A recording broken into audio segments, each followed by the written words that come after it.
Assalamualaikum warahmatullahi wabarakatuh. Saya Ida Fitri Setiawati dari program studi Magister Administrasi Rumah Sakit Universitas Muhammadiyah Yogyakarta. Saya ingin mengomentari terkait berita di media massa online, yaitu di Kompas dan CNN Indonesia terkait pasien BPJS Kesehatan yang meninggal seusai ditolak di IGD RSUD Dr. Rasidin Padang. Kasus penolakan pasien BPJS Kesehatan di RSUD Dr. Rasidin Padang merupakan alarm keras bagi manajemen rumah sakit. Insiden ini mengungkapkan kelemahan sistemik yang mendalam mulai dari triase hingga pengawasan internal. Dampak kritisnya yaitu hilangnya nyawa pasien, rusaknya kepercayaan publik secara masif, serta ancaman terhadap reputasi rumah sakit sebagai penyedia layanan publik.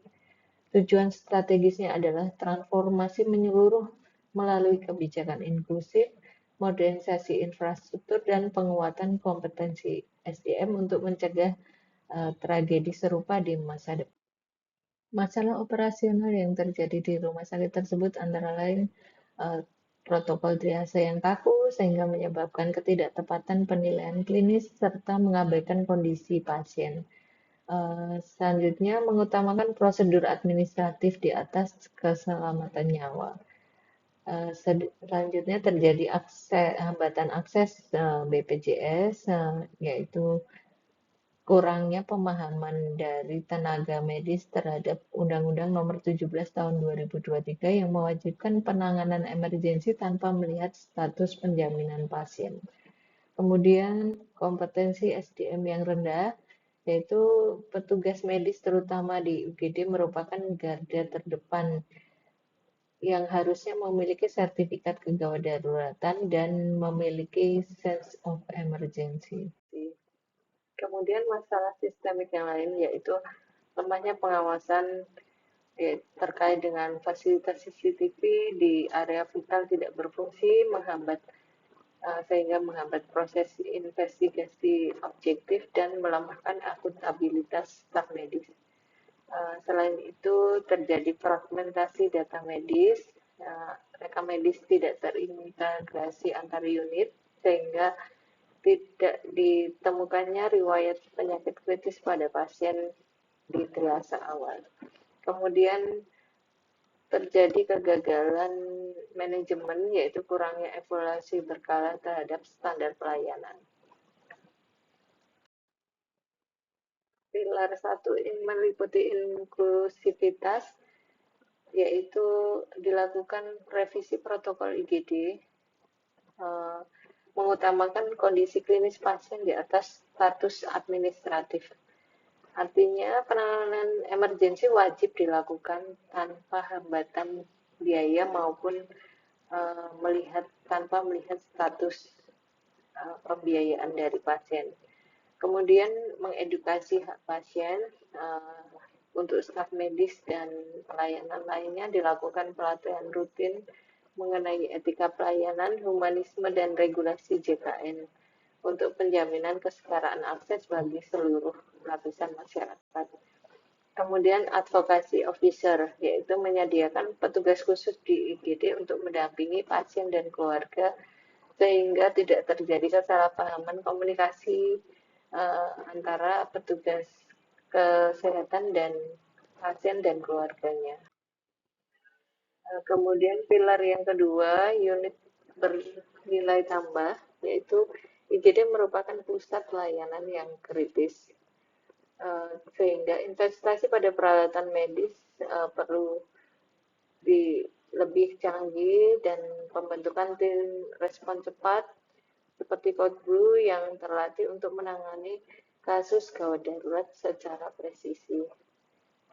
Layanan spesialisasi unggulan yaitu antara lain pengembangan pusat jantung terpadu, unit stroke, dan layanan kita untuk menciptakan keunggulan kompetitif dan menarik rujukan regional.